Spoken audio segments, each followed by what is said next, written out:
ધોરણ 11 આર્ટ્સના વિદ્યાર્થી મિત્રો, અત્રે ધ્યાન આપશો.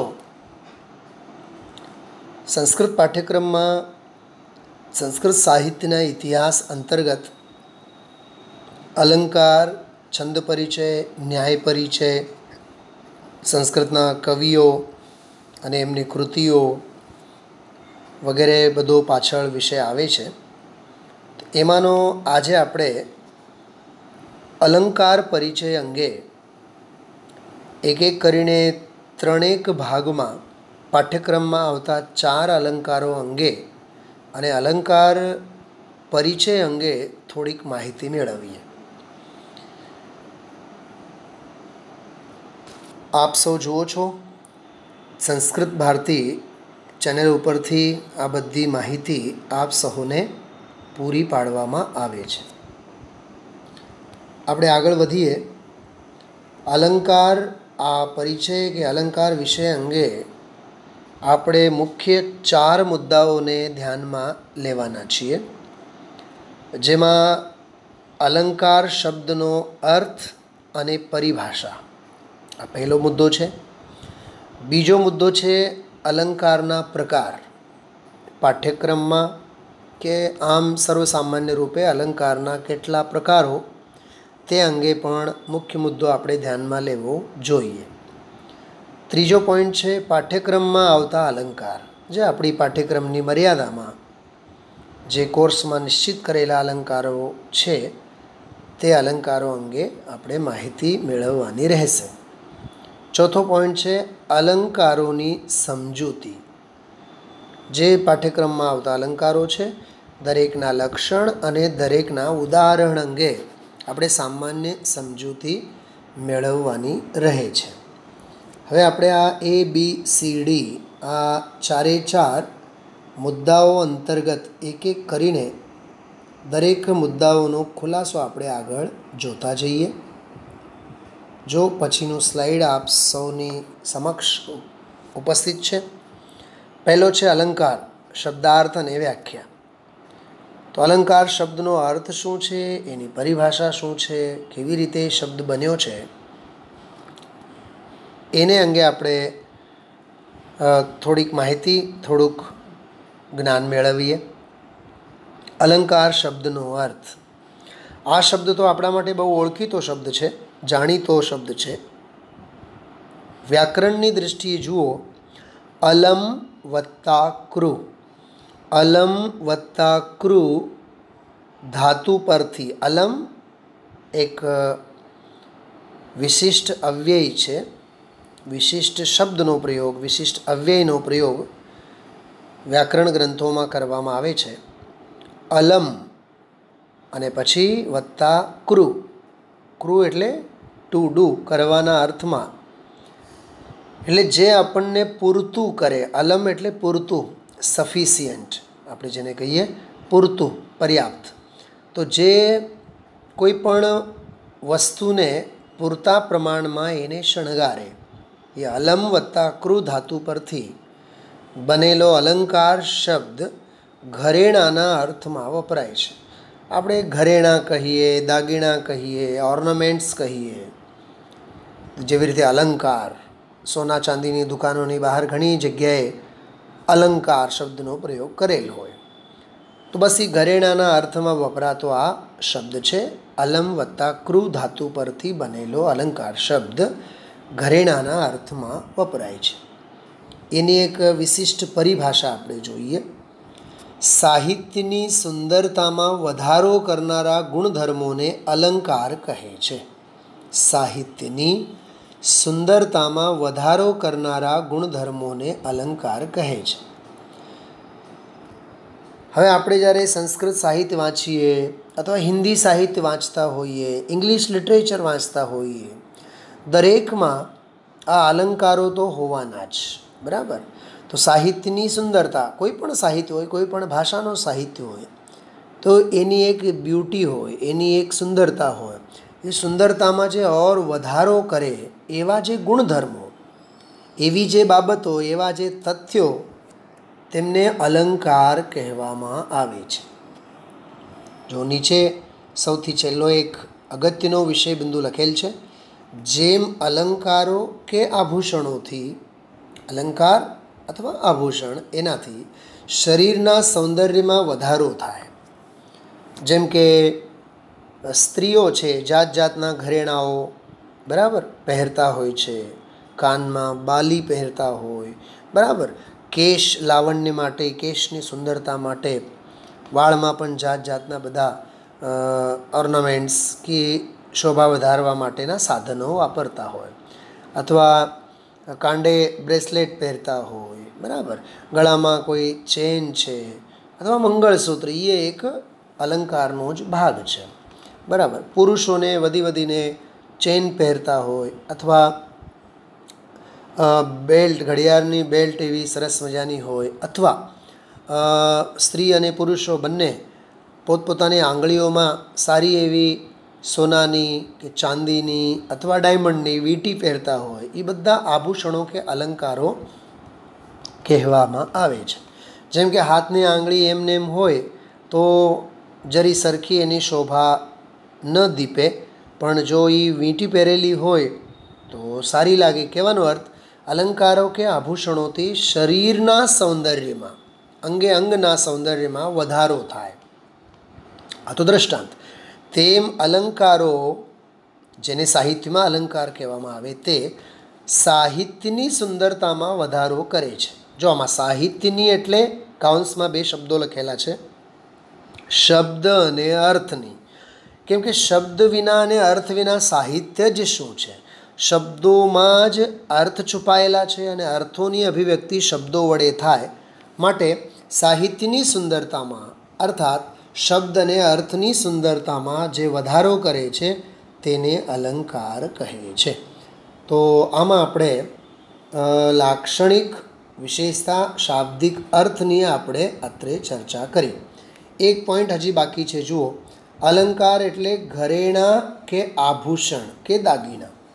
આ પર્યાયવાચી શબ્દો આપણને ખ્યાલમાં રહે, જે શબ્દોથી આપણે જાણીતા છીએ. ઘરેણાં કહેવાય, આભૂષણ કહેવાય, દાગીણા કહેવાય, અથવા ઇંગ્લિશમાં બહુ પરિચિત વેલ નોન શબ્દ છે ઓર્નામેન્ટ્સ. એ બધા અલંકારના શબ્દોમાં વાપરવામાં આવે છે. હવે આગળ આપણે બીજો મુદ્દો હતો અલંકારના પ્રકાર. તો જુઓ, અલંકારના મુખ્ય પ્રકાર બે છે. આ બહુ જાણીતી વસ્તુ છે. એક છે શબ્દાલંકાર અને બીજો છે અર્થાલંકાર બરાબર. અલંકારના મુખ્ય પ્રકારો આપણે કહીએ, મુખ્ય પ્રકારો તો શબ્દાલંકાર અને અર્થાલંકાર. પછી શબ્દાલંકારોમાં જાત જાતના બીજા ઘણા બધા, જેમ કે શ્લેષ અલંકાર છે, યમક અલંકાર છે, અનુપ્રાસ અલંકાર છે. આવા બધા વિશેષ બધા શબ્દાલંકારોના જુદા જુદા પ્રકારો છે બરાબર. અત્રે એની નોંધ લેવાની અગત્યતા નહીં સમજતા એનો ઉલ્લેખ અત્રે કરેલો નથી. પણ આપ સૌ જાણો છો એવી રીતે અલંકારોના નામ, જેમ કે અનુપ્રાસ અલંકાર તો બહુ પ્રસિદ્ધ અલંકાર છે. તો જે શબ્દોની સુંદરતામાં વધારો કરે તે શબ્દાલંકાર બરાબર. એની આ સાથે સાથે વ્યાખ્યા પણ છે. બીજો અલંકાર છે અર્થાલંકાર. જો કાઉન્સમાં લખેલ છે શબ્દ અલંકાર, અર્થ અલંકાર, પણ જ્યારે લખીએ તો શબ્દાલંકાર, અર્થાલંકાર.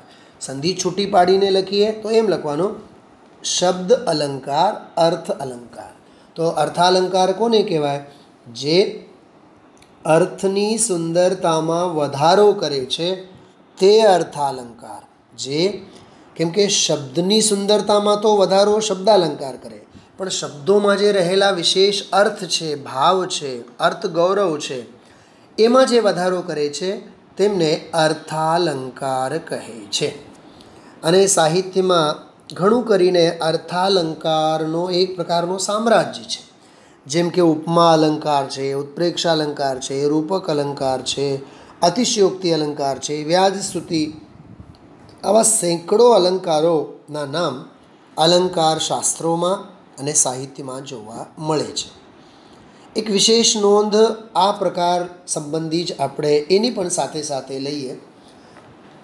અલંકારોના જેમ આપણે બે પ્રકારો જોયા, એમ અલંકારના મુખ્ય પ્રકાર તો ઉપર કહેલા બે જ છે, છતાં ત્રીજા એક અલંકારનો પણ ઉલ્લેખ અલંકાર શાસ્ત્રોમાં કરવામાં આવે છે. સામાન્ય વાત છે, આ તો નોંધ લીધી. હવે ત્રીજો અલંકાર કયો? જેનું નામ છે ઉભયાલંકાર. ફરી જુઓ કે બે અલંકારોના ઉલ્લેખ તો છે જ, શબ્દાલંકાર અને અર્થાલંકાર, પણ સાથે સાથે એક ત્રીજો અલંકાર પણ છે, ઉભયાલંકાર. તો ઉભયાલંકાર શું કરે છે? થોડીક એની વ્યાખ્યા જુઓ.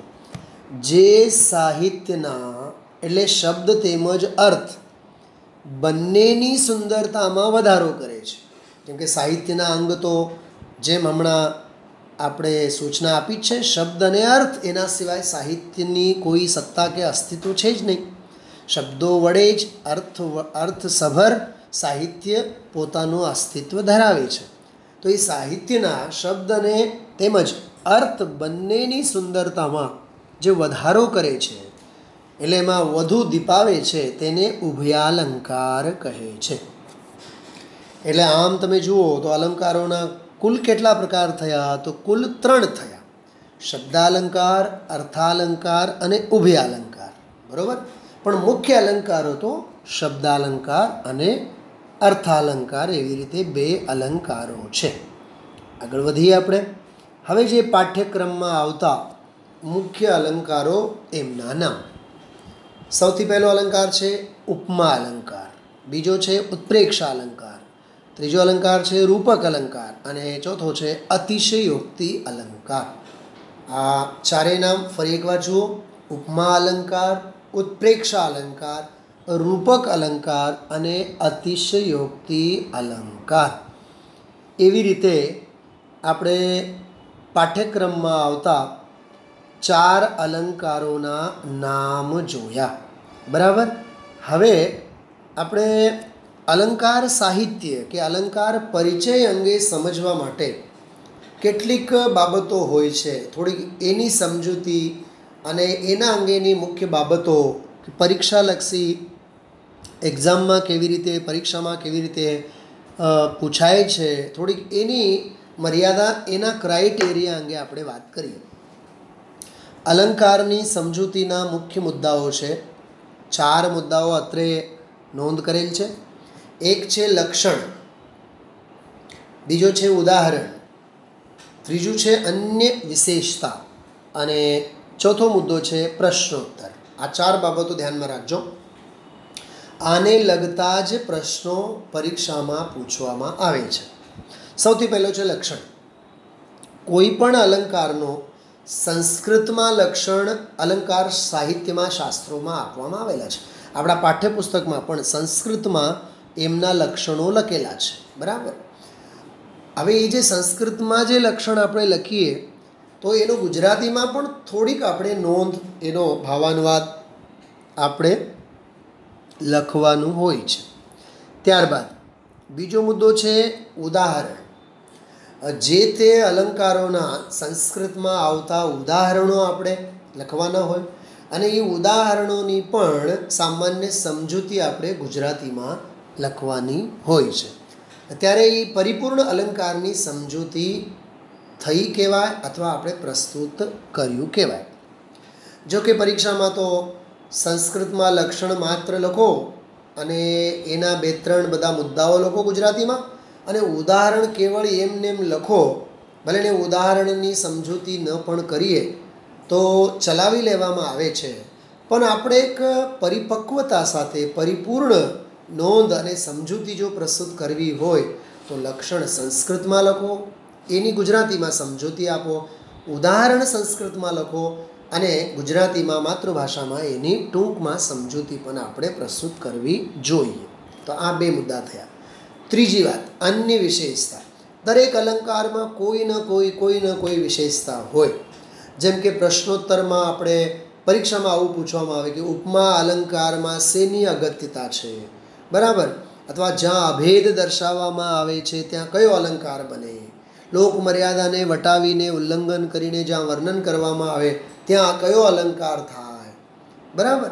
એવી રીતે આડાઅવળા જે પ્રશ્નો પૂછવામાં આવે તે સંબંધી અન્ય બાબતો, વિશેષતાઓ, જે તે અલંકારની વિશિષ્ટતા કે વિશેષતા આપણે ધ્યાને લેવી જોઈએ.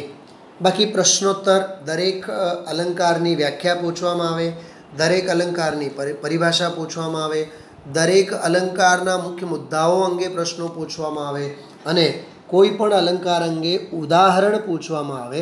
અને ઘણી વખત બોર્ડ એક્ઝામમાં એવું પણ હોય ધોરણ 12માં વગેરે કે ઉદાહરણ પૂછવામાં આવે અને ઉદાહરણમાં કયો અલંકાર છે તે અંગે પણ આપણને પૂછવામાં આવે છે.